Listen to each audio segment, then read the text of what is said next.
So in this video, I'm going to be talking about High Tide.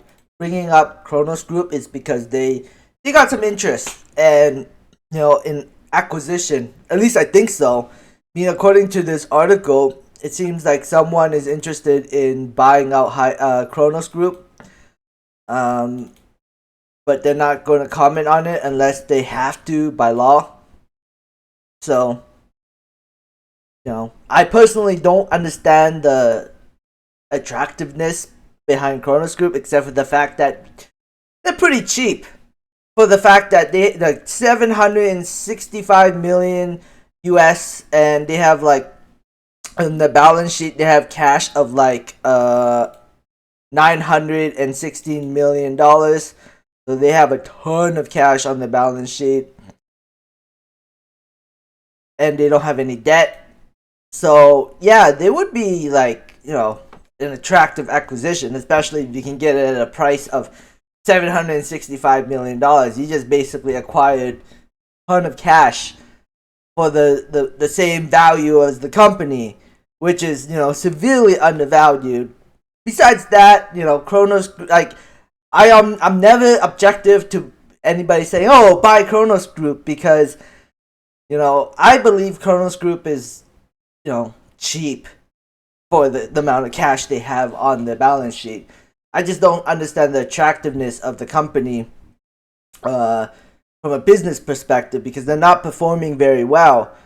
I'm thinking Altera is trying to get them to be bought out by another company so they can increase the share price.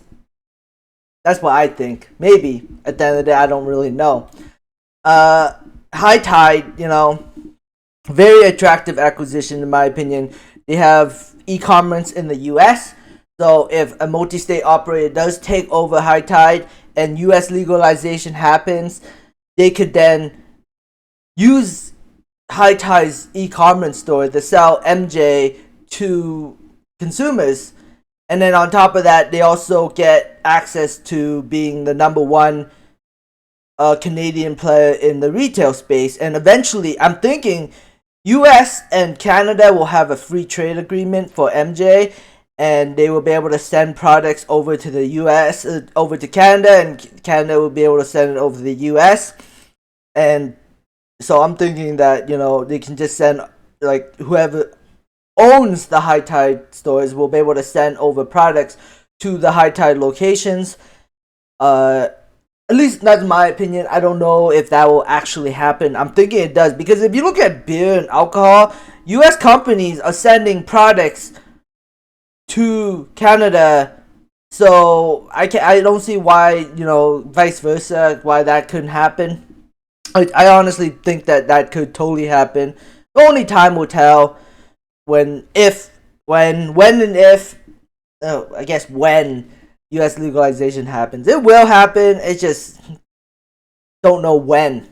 Like, it will happen, but just don't know when it will happen. Anyways, that's all I really have to say in this video. High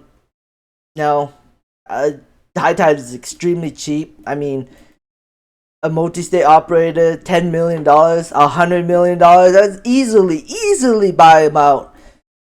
But hey, that's my opinion. They, of course, Roger Grove will never actually agree to a buyout, because Roger Grove wants to actually grow the business himself.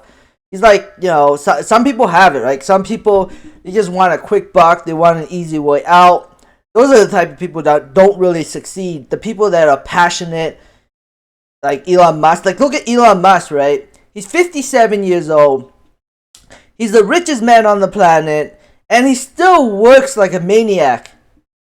Like, most people are 57 and they're like the richest person on the planet. But like, I'm out of here. I'm gonna go retire, enjoy, whatever on the beach. No, Elon Musk keeps going. And I feel that Roger Grove's like the same breed as Elon Musk. They both are workaholics. They like what they're doing. They enjoy it. It's not really work to them.